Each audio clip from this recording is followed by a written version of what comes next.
কেমন আছে তোমরা সকলে? আশা করছি ভালো রয়েছো। প্রত্যেক দিনের মতো আজও চলে আসলাম একটা ভিডিও নিয়ে।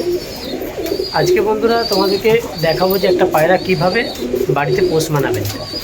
ঠিক আছে বন্ধুরা, তো সম্পূর্ণ ভিডিওটা দেখতে থাকো। যারা নতুন বাচ্চা তৈরি করছো বা পায়রা উড়ানোর চেষ্টা করছো, নতুন পায়রা এনেছো বা কিনে এনেছো, তাহলে কী হবে, আপনি যদি পায়রাটা সঙ্গে সঙ্গে সেখানে ছেড়ে দেন তাহলে কিন্তু সেই পায়রাটা আপনার কিন্তু বাড়িতে না আসার চান্সটাই অনেকটাই বেড়ে যায়।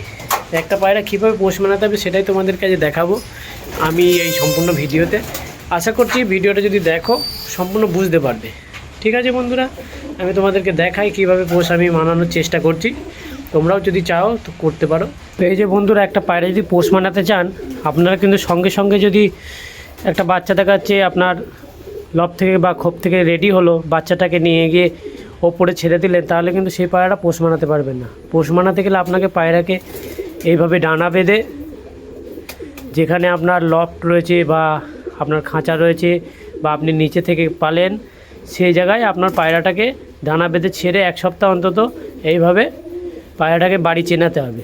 কোথা দিয়ে ঢুকতে হবে, কোথা দিয়ে বার হতে হবে, সব কিছু যখন ও বুঝে যাবে তখন আস্তে আস্তে ডানা খুলবেন এবং পায়রাটা দেখবেন আপনার অন্য পায়রাকে যেভাবে আপনার যেগুলো পোষ মানানো রয়েছে তারা যেভাবে লফটে ঢোকে বার হয়, যেভাবে খায়, ও দেখবেন আস্তে আস্তে অভ্যস্ত হয়ে যাবে। তাহলে করে আপনি যদি এইভাবে 10টা বাচ্চা ছাড়েন, হয়তো একটা দুটো মিসিং হবে, কিন্তু আপনার হারানোর চান্সটা অনেকটাই কমে যাবে। এই যে দেখে নিন কীভাবে আমি বেঁধেছি। আপনারা এখানে চাইলে টেপও লাগাতে পারেন, যে কারেন্টের যে টেপগুলো হয়। আবার এখানে সেফটি পিনও লাগানো যায়, সেফটি পিন যেগুলো বলে। এই যে আমার একটা নর পায়রা, এই পায়রাটাকেও আমি এখন পোষ মানাবো এবং এটাকে একদম উপরে তুলে রেখে 3 থেকে 4 দিন ওপরটাকে চেনাবো। ঠিক আছে, অন্য সব নর পায়রাগুলোকে ধরে নিয়ে আমি তোমাদেরকে তারপরে দেখাচ্ছি আমি বাকিটা কি করি। এই যে সব নরগুলোকে আমি এখানে ভরে নিলাম। এবার এগুলোকে করতে হবে কি, একদম উপরে তুলে 3 থেকে 4 দিন উপরটাকে চেনাবো, তারপরে এদেরকে আস্তে আস্তে ছাড়ার চেষ্টা করব। দেখা যাক আমার এই টেকনিকটা কেমন কাজ করে। আমি প্রতিদিনই তোমাদেরকে আপডেট দেবো যে পায়রা কীভাবে পোষ মানানোর চেষ্টা করছি। আমার সাথে সাথে তোমরাও দেখতে পাবে এবং তোমরাও করার চেষ্টা করবে, যারা নতুন পায়রা ওড়াবার চেষ্টা করছো বা নতুন পায়রা পোষ মানাবে চেষ্টা করছো। চলো এই পায়রাগুলোকে তাহলে উপরে তুলে দিই। এই যে পায়রাগুলোকে সব উপরে তুলে দিয়েছি দেখো, আর এই হলো আমার লোকেশান, একদম ফুল ক্লিয়ার, চারিদিক ফাঁকা। এই যে পাশে আমার একটা পুকুরও রয়েছে, আমাদেরই এলাকারই পুকুর, এটা আমাদের না। এই যে পায়রাগুলো দেখুন, এখানে একটা চাকা রয়েছে এবং এই দড়ির মাধ্যমে, এই যে দড়ির মাধ্যমে একদম নিচে থেকে টেনে উপরে তুলে দিলাম। তো একদিন লফটের ভিডিও তোমাদেরকে দেখাবো। এই যে এটা করেছি পায়রা উড়ে এসে বসার জন্য, এবং এখানে 2 থেকে 3 দিন এইভাবে ট্রেনিং করার পরে এই যে এর উপরটাই ছেড়ে দেবো পায়রাগুলোকে ডানা বেঁধে, এবং এখানে দৌড় রয়েছে, দরজা দিয়ে ঢোকানোর চেষ্টা করবো আস্তে আস্তে, তারপরে একদম সম্পূর্ণভাবে ডানা খুলে ওড়ানোর চেষ্টা করব। ঠিক আছে বন্ধুরা, তোমাদেরকে বোঝানোর চেষ্টা হয়তো বোঝাতে পেরেছি। তোমরা এভাবে করতে পারো চাইলে, পায়রা হারানোর ভয়টা খুবই কমে যাবে।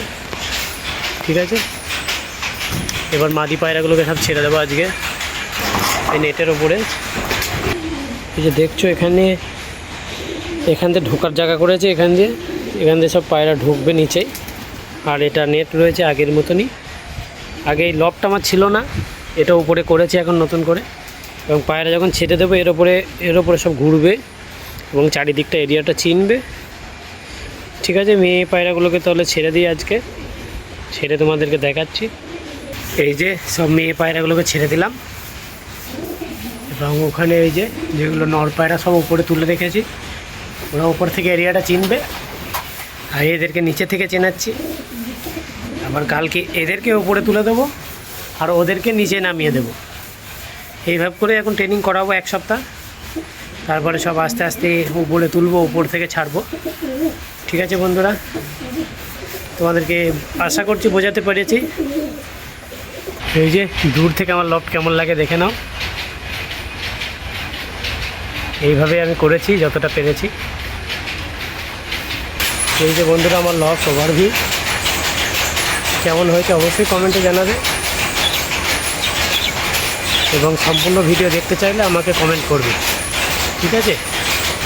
এই যে পায়রাগুলো আজ পোষ মানানোর চেষ্টা করছি সব উপরে তুলে রেখেছি। এই যে আমার লফটে পায়রা বসার তাওয়া, এবং এখান দিয়ে সব দৌড় রয়েছে।